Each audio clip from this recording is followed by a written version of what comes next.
pour les 450 milliards investis dans la région de Matam. Salbalo merci pour l'hôpital de Wurusogi. Bandiraɓe Hunare e bandiraɓe Ndendory adi fof mboɗo wi on dacce hagge e ko kewnoɗo min jaafi min jar limam min nanino e situation waɗi e gendarme ɓe gari ɗo e ko waɗano wona ko wiyano yo waɗe wallahi gon ɗum noon fof e musde kadi noon so Allah wona meeruji mon joni noon conseil des ministres wi gouvernement o compagnie o so yoɓani mon fof ko jogi ko yoɓe garin ligguey o haye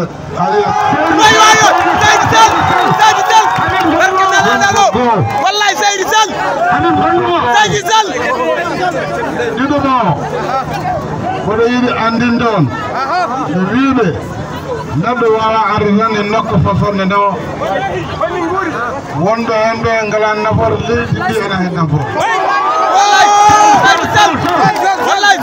ɗum ɗon ɗo balɗe ma on nan ko ganduɗa ko laamu Sénégal dari hen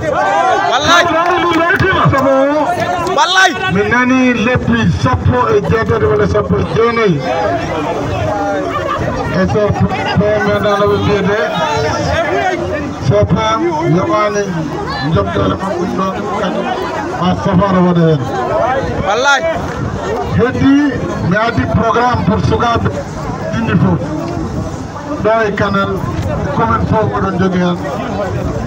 liggotoɓe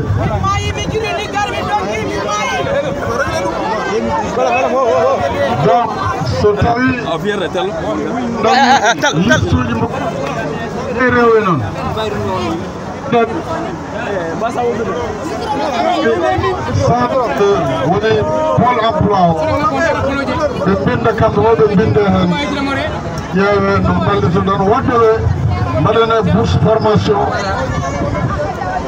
finance ɗiɓe mbawde hedde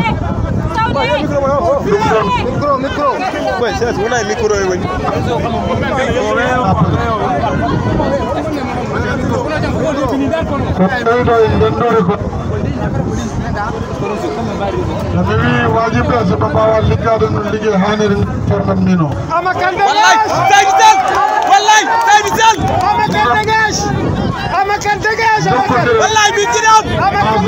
min jiɗam saɗele mawde